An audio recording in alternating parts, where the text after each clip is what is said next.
One would think I'd be able to go a week without talking about Destiny 2 during these festive times, but there is always something shady or poetically greedy to uncover with this game. I mean, how ironic was it that Destiny 2's Dawning event, which is basically Christmas in the Destiny lore, turned out to be a platform for Bungie to further push microtransactions. How telling is it that Bungie picked a time of festivities and gift giving to implement one of their most insidious schemes yet to take away money? For many, the Dawning event was finally the straw that broke the camel's back, and the forums have looked like this since. Now, this is all macro level stuff, but even on a micro level, you'll find that Bungie is the master of wearing their greed on their sleeves. Here's something that people noticed recently. Among the 59 new items that the Dawning event added to its Dawning engrams, the seasonal event-specific loot boxes, is a new emote called Giving. Looks pretty cute, right? Your guardian pulls out a gift that lights up in pretty particles. Well, if you thought you'd be able to get this by playing the game, too bad, because if you aren't willing to shell out some extra cash, then this emote will most likely be out of reach for you. So there are two ways you can get this emote. You either try your luck with the game's Dawning engrams before the event is over, or you pick it out and purchase it with Bright Dust.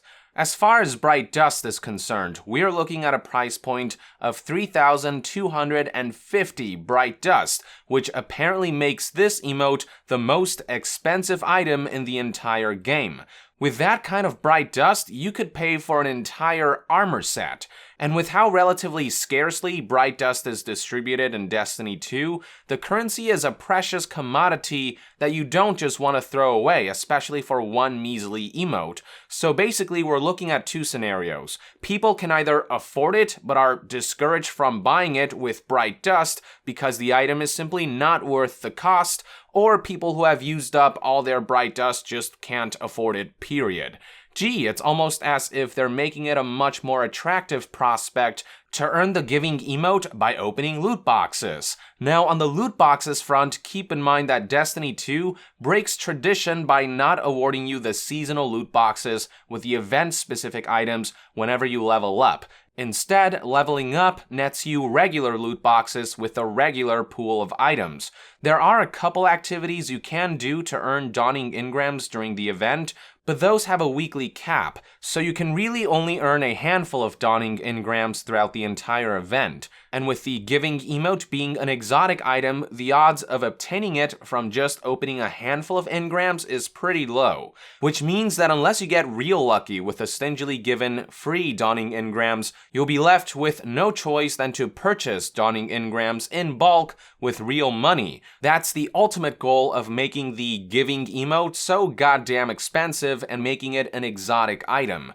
Oh, and here's the real kicker. If you don't act soon, that Dawning exclusive emote will be gone forever. Once Dawning is over, the Dawning engrams and its pool of items will all be gone to never be seen again. So on top of everything, there is the added incentive of having to rush towards purchasing Dawning engrams within the allotted 3 weeks that the event will run for. Bungie literally took an emote called Giving that's meant to represent holiday charity and made it a limited run item with the potential to take the most money from players. You can't make this stuff up. You know what would have been nice if they just gave this out for free, in the holiday spirit, to celebrate gift giving, which is what this emote is about. How appropriate would that have been? Though I guess when you really think about it, Bungie's loose interpretation of the word giving is quite fitting for them, a perfect representation of all they stand for. See, their definition of giving isn't them giving something to us, it's us giving them more cash. The Guardian pulling out the gift that dissipates into particles, that's just us giving Bungie money that then dissipates into the ether of microtransactions to never be seen again. Now, some of you might be watching this video and thinking that I'm nitpicking and saying, who cares, it's just an emote, it's just one little cosmetic thing, but I'll retort with 2 points. First point, Destiny is the kind of game that places a strong emphasis on players showing themselves off, including through emotes. While some people will value the game's cosmetic elements more than others, I can't agree with anyone who says that cosmetics aren't part of the gameplay experience. I don't believe in the notion that gameplay experience is merely defined by the statistics of your armor's rating or your weapon's damage output. It's not just about the numbers. Gameplay experience is affected by everything, whether it's the visuals and art direction, the audio and sound design, or the simple pleasures that come with customizing your character's appearance. I think a big part of what makes games like Witcher 3 and Skyrim so enjoyable is that there's a sense of satisfaction in seeing characters' appearance evolve as you play around with armor and weapon combinations. You can't tell me that the cosmetic aspect of these games doesn't enhance your experience in some way, shape, or form. Same theory with Destiny 2. While some people will value customization more than others, I think it's impossible to say that owning some cool-looking equipment, skins, or emotes plays no part in the game's enjoyment. Second point, with Bungie gradually inching their way towards making Destiny 2 revolve entirely around the Eververse right under our noses, it is pivotal that we keep track of all their minute schemes, because at this rate, even those who don't care for cosmetics will be affected eventually. I've already talked extensively about this job listing for a senior progression designer that foreshadows a future in which the Eververse will overtake the game's progression system.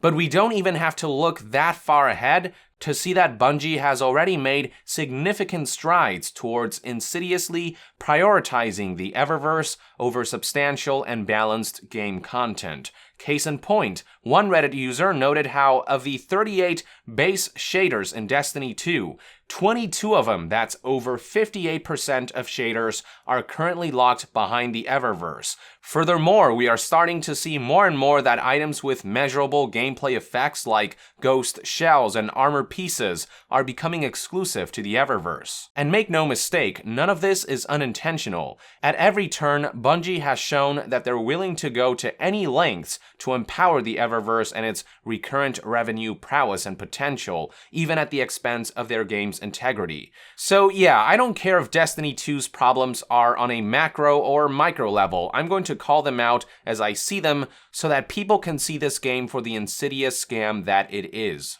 I mean, if an item called Giving that's meant to represent holiday charity, being the most expensive and insidious item, doesn't tell you everything you need to know about Bungie, I don't know what will. Even the stuff that seem minute are all important cogs in this monstrous machine. And as I detailed in my last Destiny 2 video, under the hood of this machine is a system that obtaining every item across the game's entire 3-year lifespan could cost tens of thousands of dollars or years worth of grind based on the latest calculations. And it's the culmination of all of these big and little cogs that makes up the entirety of this abhorrent machine's function. So if I were you, I wouldn't just dismiss an issue because it doesn't seem like big picture stuff. In the end, everything that Bungie does is part of their big picture, a picture that looks something like this. Call Bungie out on all their bullshit, the big and the small, and keep making your voices heard. Though I guess that's something that I don't need to tell the Destiny 2 community. The hashtag remove Eververse mass protest in the forums hasn't stopped since it began many days ago. Anyway, with that, I would like to end this news update. Thank you for tuning in. I hope you found this video informative, and if you enjoy my content, consider supporting me on Patreon to help this channel stay independent and self-sustained. And to be further updated on all things gaming news, reviews, and discussions, stay tuned right here on Young Yeah. I'll see you guys next time. Young out.